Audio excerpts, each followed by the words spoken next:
Este episódio tem o apoio à produção da Moraes Leitão. Olá, bem-vindos ao podcast At Retail, o podcast da revista de distribuição Hoje. Hoje vamos fugir um pouco aos temas que comumente abordamos no nosso espaço e vamos falar de mediação comercial como meio alternativo de resolução de litígios no retalho. E para mantermos esta conversa, vamos ter connosco Mariana Soares David, advogada sénior da Moraes Leitão. Olá, Mariana. Olá, Sérgio. Obrigado por ter aceitado o nosso convite e antes de começarmos a conversa, Mariana, vou convidá-la também para os nossos ouvintes poderem conhecer também um bocadinho do seu percurso, a fazer-nos aqui uma breve nota sobre os passos que deu já aqui neste mundo da advocacia. Então, estou na Moraes Leitão há 17 anos, como advogada. Em 2012 foi-me lançado um desafio pelo escritório de fazer uma certificação em mediação comercial. Devo dizer que fui extremamente contrariada, sou uma advogada de barra, de contencioso, e portanto tinha uma ideia pré-concebida sobre o que é mediação, mas fiz esta formação em mediação e portanto hoje em dia sou certificada pelo Instituto de Certificação e Formação de Mediadores Lusófonos, ICFML, usamos esta sigla, pelo International Mediation Institute, e depois senti também a necessidade de fazer uma certificação como advogada em mediação. No fundo é assim que surgiu. Continuo a ser advogada, mas tenho também esta valência de mediadora neste momento. Muitos dos nossos ouvintes se calhar não estão tão familiarizados com estes temas e perguntava-lhe aqui também para darmos o pontapé de saída na nossa conversa de uma forma assim sintética e até fazendo aqui correr esta breve nota que nos deu, o que é a mediação comercial e em que medida é que ela pode ser uma vantagem ao ser aplicada no ambiente de retalho. Então, mediação, antes de mais, é um processo de resolução de litígios, como há um bocadinho o Sérgio referiu. E o ser um processo é qualquer coisa que dá muita segurança, quer aos advogados, quer até às próprias empresas. Portanto, não é uma conversa informal, não é uma espécie de terapia de grupo, como eu própria achava no princípio, não é uma negociação entre advogados, passa por um conjunto de fases e de princípios. É alternativo porque é uma alternativa aos tribunais judiciais comuns e também uma alternativa à arbitragem, que já se tem tornado cada vez mais comum, mas é combinável com estes outros meios. Por exemplo, podemos ter uma mediação antes de recorrermos a tribunais judiciais ou arbitrais, no meio de um processo judicial ou arbitral, suspende-se o processo em curso e remete-se para a arbitragem, ou no final. Imagino que no final daquele litígio há uma decisão do Tribunal Judicial ou Arbitral, mas houve aspectos que não ficaram suficientemente maturados, suficientemente limpos. Então é possível recorrermos ainda à mediação. Depois tem diferenças e vantagens face aos outros meios de resolução de litígios que podemos abordar, mas nessa perspectiva do que me perguntava, em que medida é que pode ser aplicado ao retalho, quase todos os litígios que surgem no retalho. Os limites da lei são de facto muito amplos. Qualquer tipo de litígio que surja no contexto de uma relação com fornecedores, com transportadores, grossistas, em quase todo o tipo de litígios a mediação pode fazer sentido e coisa que é importante, independentemente do valor, que às vezes há a ideia de que a mediação é para litígios de valor baixo. As últimas estatísticas, por exemplo, da Câmara de Comércio Internacional mostram, são de 2020, as últimas estatísticas completas, mostram que os valores médios são de 66 milhões de dólares, sendo que há litígios com valores acima dos 800 milhões de dólares. Portanto, não é para bagatelas jurídicas como às vezes se pensa. E nós estamos aqui a falar de processos judiciais, ou seja, a mediação será aqui um meio intermédio entre aquilo que são um processo judicial tradicional nos tribunais e a arbitragem. Há vantagens para a escolha, por exemplo, de uma mediação face a estes dois mecanismos que temos de resolver um conflito entre partes? A primeira grande diferença em relação a qualquer um dos dois é que a mediação é um meio absolutamente voluntário, em vários sentidos, mas o que eu acho que é essencial é que, enquanto num processo judicial ou num processo arbitral são, num caso, o juiz, noutro caso, os árbitros que tomam uma decisão final sobre o litígio, na mediação são as próprias partes que escolhem a decisão a dar ao caso, a solução a dar ao caso. E isto tem consequências naquilo que se chama o ownership das partes, ou seja, não nos é imposta uma decisão, somos nós que a queremos e, portanto, as taxas de cumprimento voluntário daquele acordo também são muito superiores. É típico que as empresas, perante uma decisão judicial, ou bem que ganharam em toda a linha, ou se sintam extremamente injustiçadas. É da vida, não é? Quando é a própria empresa que escolheu aquela solução, sente-a como sua e, portanto, a taxa de incumprimento diminui. Por outro lado, a celeridade e eficiência. Nos processos judiciais, por exemplo, as pendências rondam os 3, 4 anos um processo judicial. As arbitragens, de acordo com a CCI, com a Câmara de Comércio Internacional, andam na ordem dos 20 meses. Um processo de mediação demora, de acordo com as estatísticas do Center for Effective Dispute Resolution do Reino Unido, 2, 3 sessões. Podia dizer-se, mas isto é Reino Unido, onde as coisas estão extremamente evoluídas. Eu digo-lhe que a última sessão, a última mediação que conduzi junto do Centro de Arbitragem Comercial demorou 4 sessões, portanto não é assim tanto mais. E isto tem vantagens, inclusive a nível dos custos, não só dos custos do processo, como custos escondidos que às vezes não se fala muito num processo. Por exemplo, previsões financeiras que a empresa tem que fazer, porque pode perder aquele litígio, tem que fazer uma previsão. Custos com afetação de funcionários para a preparação daquele processo. Investimentos que deixou de fazer porque tem aquela previsão financeira. Portanto, a celeridade é outro ponto essencial. E por último, diria a profundidade. E este é um ponto verdadeiramente muito diferente dos demais meios de resolução de litígios, porque enquanto a arbitragem e os meios judiciais se centram nas posições das partes, vamos imaginar qualquer coisa que eu acho que o Sérgio me deve uma indemnização e o Sérgio acha que não deve, não é? Estamos na lógica das posições e discutimos valores. Neste meio, na mediação, nós passamos para a lógica dos interesses. Para dar um exemplo que é muito clássico no âmbito da mediação e noutros, a mediação é muito inspirada na Escola de Negociação de Harvard, que é a ideia da teoria da laranja, simplificando, que é um pai, no fundo, que tem uma laranja e 2 filhos que querem ambos, naturalmente, a laranja inteira.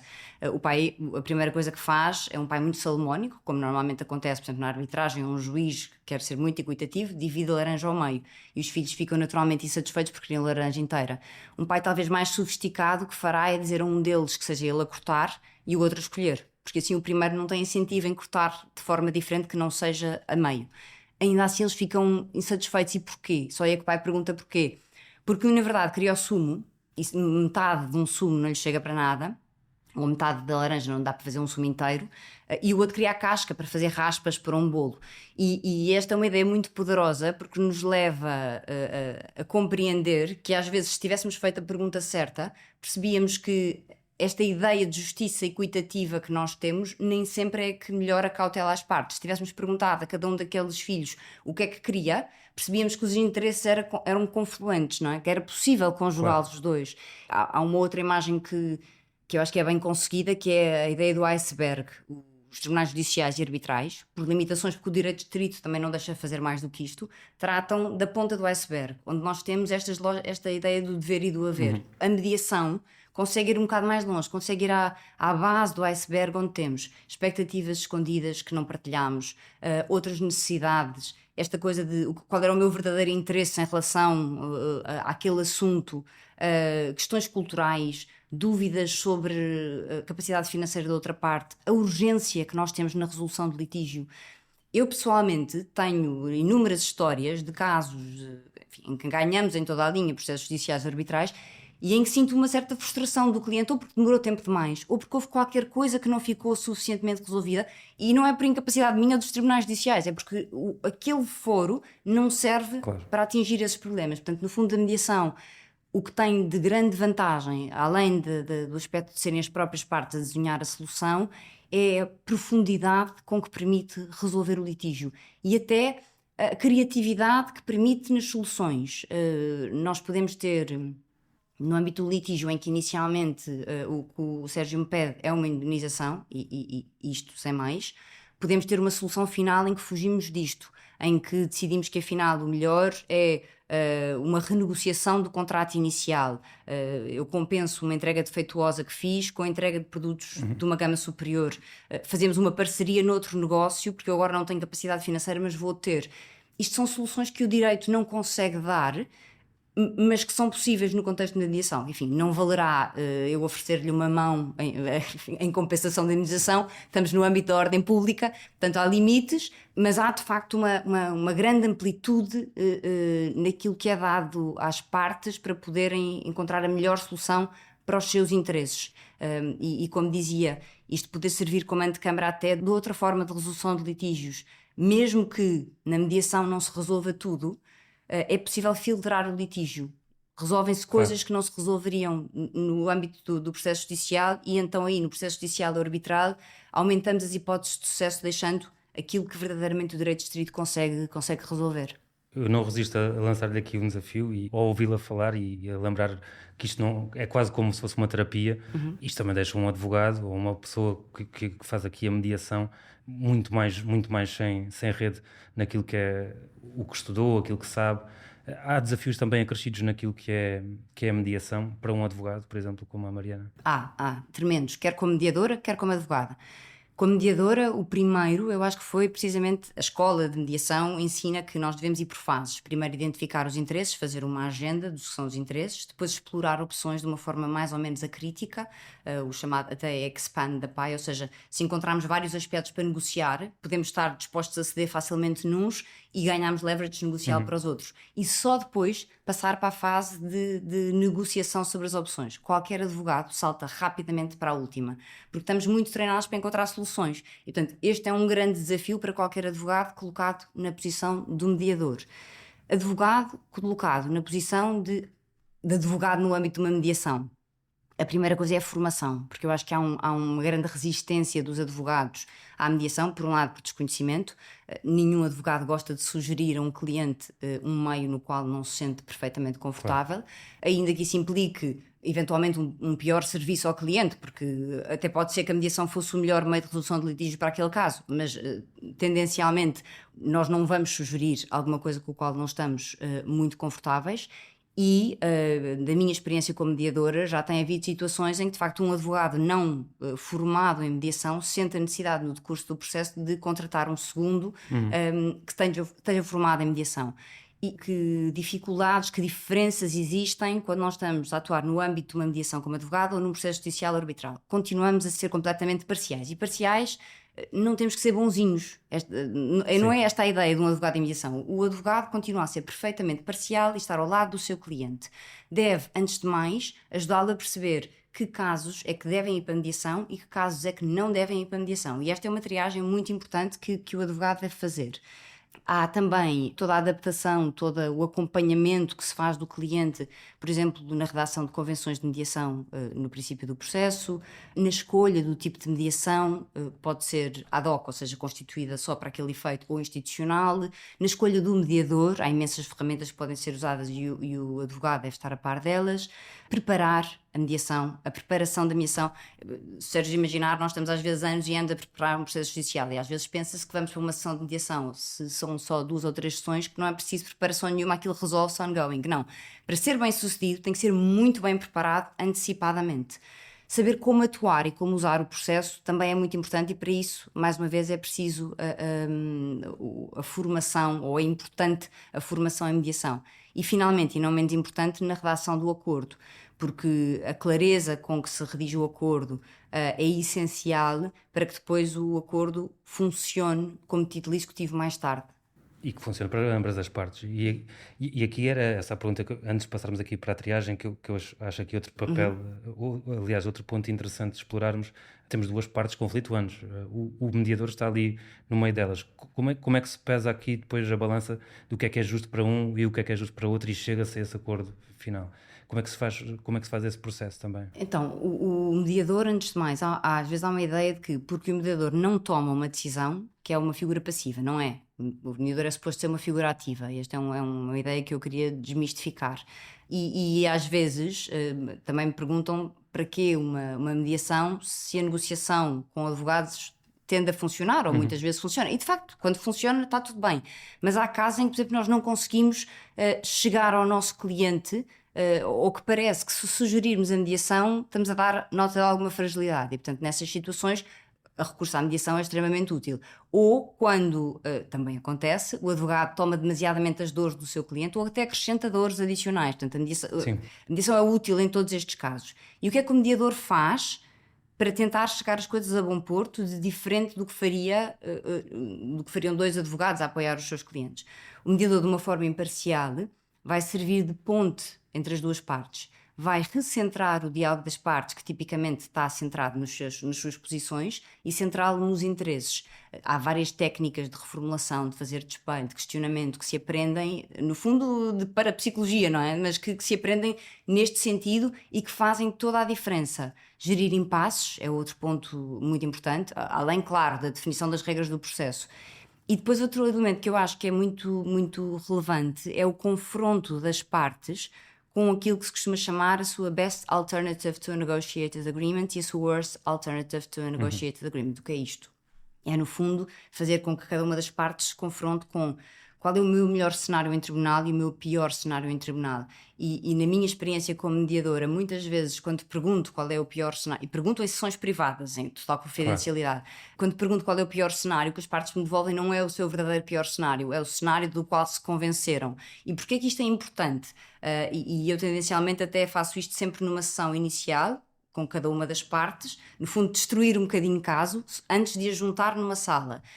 Porque isso, no fundo, cria condições para a apetência, para a vontade do acordo. Se nós percebermos que o nosso melhor cenário em tribunal e o nosso pior cenário em tribunal não são assim tão fabulosos, e às vezes para isto precisamos de considerar os tais custos escondidos dos litígios, aí estamos em melhor caminho para que esta mediação, esta intermediação que o mediador vai fazer funcione e que depois o próprio possa ajudar a encontrar pontos de confluência. Sim, é no fundo uma gestão de expectativas. E aqui nas expectativas, obviamente, quando vamos para um destes litígios, temos uma expectativa. Quais são os casos em que é útil um advogado sugerir aqui a mediação e quais os casos em que, por exemplo, é mais concreto e mais prático ir pelas vias tradicionais? Então eu acho que talvez o mais fácil seja aqueles casos em que não se deve ir para a mediação. Se nós precisarmos, como muitas vezes, por exemplo, o Estado precisa de um precedente judicial, ou seja, de uma decisão judicial que confirme determinada solução, não devemos ir para a mediação, porque mesmo que o acordo seja homologado no final, não vai ter o peso que terá uma sentença judicial que analise o caso, porque, mais uma vez, porque a solução é escolhida pelas partes. Depois, se houver uma diferença muito grande na vinculatividade entre as duas partes. O que é que quer dizer com isto? Por exemplo, uma das partes é uma empresa em nome individual e tem uma pessoa que representa com plenos poderes a empresa e, portanto, pode tomar uma decisão in loco no momento de imediato. A outra parte é um dos administradores e tem outros 5 administradores que não estão de acordo quanto à solução do litígio. Mas isto não vai funcionar. Claro. Portanto, se uma das partes, no fundo, se há um diferendo dentro de uma das partes, isto dificilmente vai funcionar. E quando o nível, há uma escala de conflito criada por um senhor chamado Glasl, que no fundo mostra o nível de conflito e quando é que há win-win situations e não. Quando o nível de conflito é muito elevado, também se diz que, ou bem que começamos por sessões separadas, como eu normalmente costumo, ou então talvez a mediação não seja o meio ideal. Quando é que é muito útil? Quando temos, por exemplo, poucos players de mercado, as farmacêuticas, construtoras, vão ter que continuar a relacionar-se com grande probabilidade. E depois de um processo judicial ou arbitral aceso, como costumam ser, pode não ser fácil esse relacionamento futuro. Quando há questões reputacionais também, a mediação é estritamente confidencial e, portanto, permite também tratar estes pontos com maior naturalidade e à vontade. Quando a rapidez é um tema fulcral, quando temos, por exemplo, investimentos que queremos fazer e sabemos que se tivermos este litígio vamos ter uma previsão financeira, quando estamos em vésperas de vender a nossa empresa e queremos resolver o litígio antes que venham um escritório de advogados fazer-nos uma DD e encontram uma data de processos judiciais, ou quando conseguimos antecipadamente ver ou imaginar uma solução negocial melhor do que aquela que conseguiremos em tribunal. Apesar de tudo, a sugestão que tenho feito aos meus clientes é a colocação de uma cláusula em todos os contratos, na maior parte dos contratos comerciais, na maior parte dos contratos de retalho, uma cláusula contratual com 2 fases. Uma primeira convenção de mediação que se segue com recurso a tribunal ou recurso à arbitragem, ainda que com a ideia de que não se gera ali um impasse pelo recurso à mediação, ou seja, submete-se a mediação, se o assunto não ficar resolvido no prazo de 1 mês após a assinatura do protocolo de mediação, que é no fundo o contrato que traça as regras da mediação, então pode seguir para a fase seguinte. Parece-me que esta acaba por ser a melhor sugestão, porque depois nos permite também perante o litígio ver, enfim, se estamos numa escala de conflito muito elevada, faz-se uma sessão de mediação, cumpre-se aquele propósito e segue-se. Aqui já vimos vários casos onde a mediação comercial poderia ser útil. É óbvio que será uma vantagem. Porque é que nós não ouvimos mais vezes falar da mediação comercial aqui como a meio de resolver um conflito? E o que é que falta fazer para que se torne também uma prática mais comum? É uma pergunta interessante E ter enfim, resposta. e que espero que sim, quer dizer, a futurologia é mais difícil, mas o porquê é mais fácil. Nós, no fundo, temos todas as condições para a mediação funcionar. Temos uma lei de mediação desde 2013, temos uma lista de mediadores do Ministério da Justiça, temos o ICFML, o tal Centro de Certificação e Formação de Mediadores Ludófonos, que é extremamente competente na certificação. Temos já centros de mediação comercial com regulamentos muito recentes e com listas de mediadores próprios. Temos a hipótese no Código de Processo Civil, por exemplo, de suspender o processo remetendo para a mediação. Portanto, o que é que falta, não é? Qual é a parte mais patológica? Quer dizer, e aliás, antes mesmo de ir ao que eu acho que falta, temos também a inspiração internacional, porque se nós olharmos ao que se passa nos Estados Unidos da América, no Canadá, na Austrália, na Ásia, sobretudo Singapura e Malásia, no Brasil, no crescimento enorme que a mediação tem tido até na Europa, no Reino Unido, enfim, questões culturais dirão é porque são anglo-saxónicos, não é? Mas também em Itália e em Espanha. E se olharmos agora mais recentemente às estatísticas da Câmara de Comércio Internacional, de que eu falava há bocadinho, elas mostram, de 2017 para 2020, um crescimento muito grande dentro da Europa no recurso à mediação, enquanto em 2017 o continente que mais usava a mediação eram as Américas, considerando como um todo, agora a Europa passou a ter esse lugar dianteiro. Portanto, porque é que em Portugal a coisa não está a ter ainda esta expressão? Porque é que não está a ter esta adesão? Há quem diga que é porque somos um povo latino mais bélico. Eu diria que em Portugal as coisas tendem a chegar com algum delay. Há um artigo do José Miguel Judice de 86 que com o qual a determinada altura me cruzei, que diz qualquer coisa como, pensando na arbitragem na altura, como é que lá fora a arbitragem já é um sucesso e em Portugal ainda não é. Eu acho que nós estamos mais ou menos nesse estádio. E talvez estejamos, provavelmente ou preponderantemente, por desconhecimento. Acho que há um misto de receio e de desconhecimento. Tem muito a ver com os advogados, mas também os juízes não têm informação suficiente sobre o que é mediação, inclusive é porque eles próprios podem remeter os casos para mediação, e das próprias empresas. Eu acho que quando os advogados não estão suficientemente confortáveis com este meio de resolução de litígios, também não o sugerem. Mas acho que as perspectivas são boas. Vejo vários sinais, não vou fazer futurologia, mas vejo vários sinais que me parecem favoráveis ao progresso da mediação em Portugal. Por exemplo, a sobrecarga dos tribunais judiciais, que todos conhecemos, algum descontentamento também com a própria arbitragem, com o tempo que já demora e com os custos que tem, um aumento dos cursos de certificação, portanto começa a haver cada vez mais mediadores certificados, o aumento da formação nas universidades. Eu não tive mediação comercial quando tirei o curso, e a partir do momento em que estas nossas células jurídicas já começam a ter essa sensibilização com a mediação, isto é uma questão de começamos todos a falar mais de mediação também. Se virmos os grandes escritórios de advogados portugueses já têm ou a menção à mediação como área de prática ou pelo menos algum advogado certificado. Na minha prática individual, eu trabalho muito com matérias de distribuição e consumo e com agribusiness, e já me aparecem muitos pedidos de atuação como mediadora e, sobretudo, contratos que já, internacionais, designadamente, que já vêm com cláusulas de mediação. Portanto, isto é uma questão de tempo até dar para o torto e termos processos de mediação. E depois, por último, destacaria o investimento institucional.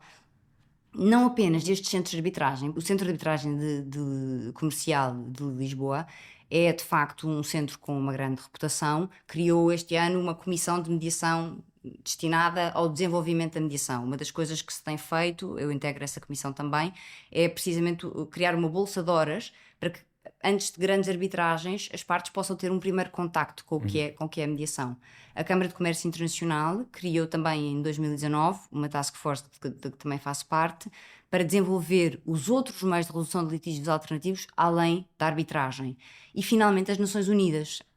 Quando as Nações Unidas mexem em qualquer coisa, o mundo olha, não é? As Nações Unidas, em 2018, aprovaram 2 instrumentos muito relevantes, uma lei modelo da mediação e uma convenção de mediação de Singapura, que no fundo copia aquilo que é a Convenção de Nova Iorque sobre o reconhecimento e execução de sentenças arbitrais, e que já foram adotadas estes elementos por alguns países europeus, pelo Brasil, e portanto Se estes dois, os congéneres, portanto os equivalentes na arbitragem, deram um boost grande à arbitragem, eu acho que isto acontecerá também com a mediação.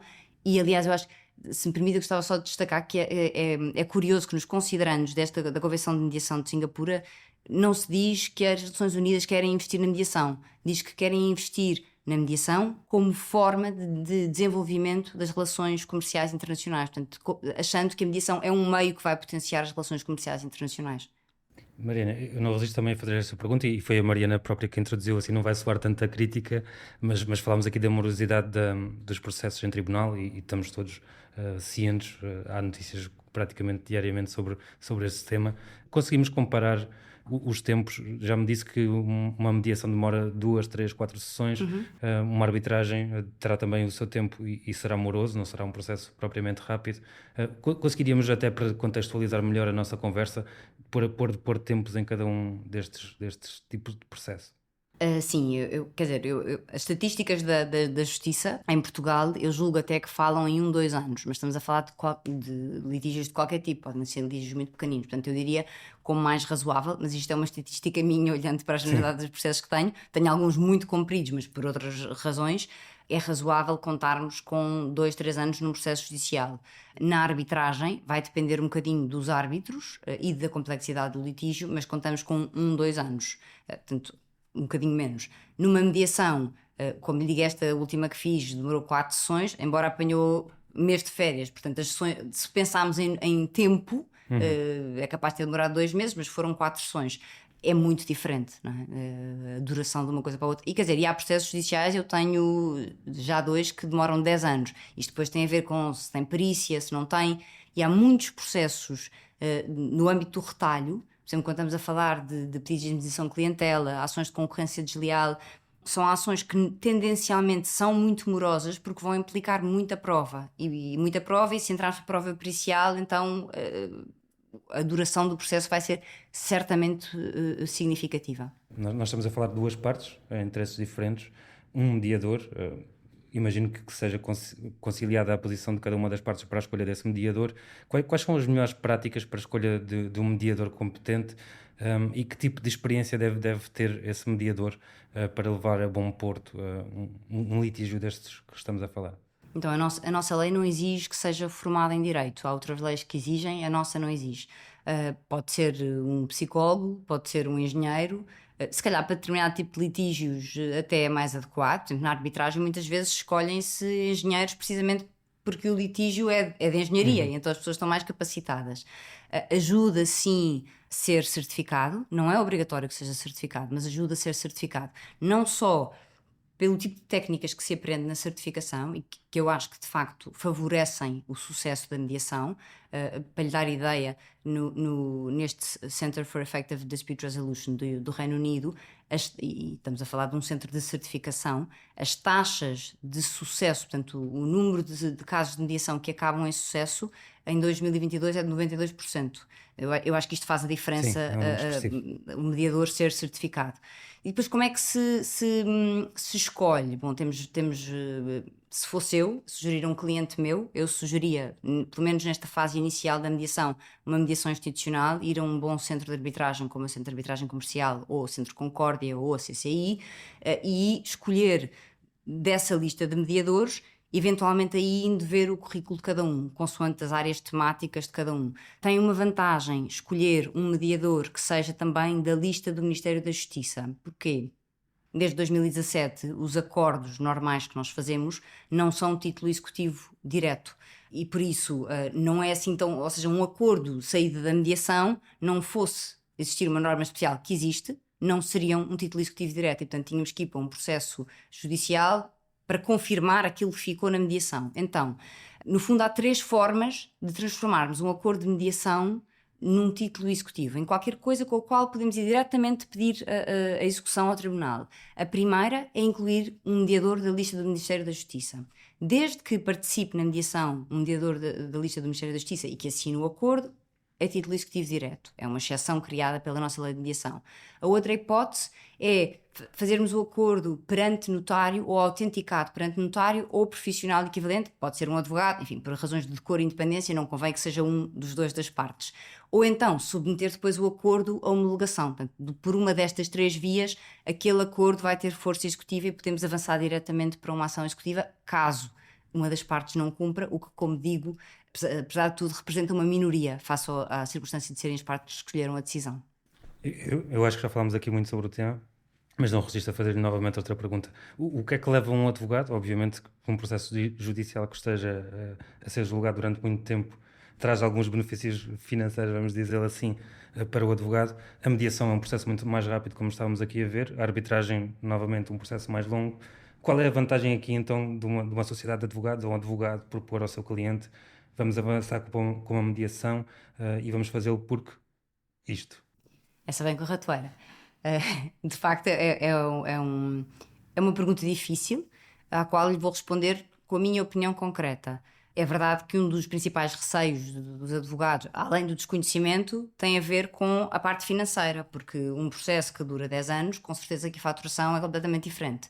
Há, no entanto, e é por isso que lhe falava da questão da preparação, eu acho que não há uma percepção generalizada da preparação que é necessária para um processo de mediação, e é necessária muita. Mas, acima de tudo, o que me faz a mim, Mariana, querer divulgar mais a mediação e fazê-lo junto dos meus clientes é querer a satisfação do cliente. E isto parece um bocadinho utópico de ser dito, mas não é utópico se nós pensarmos que o meu trabalho tem em vista a fidelização do cliente, tem em vista e nessa medida a satisfação. Eu acho que grande parte, talvez a maior valia destas formações da mediação não tenha sido o trabalho que eu faço como mediadora ou como advogada em mediação. Tem a ver com a forma como eu abordo o cliente desde então, que mudou paradigmaticamente, não tenho a menor dúvida disso.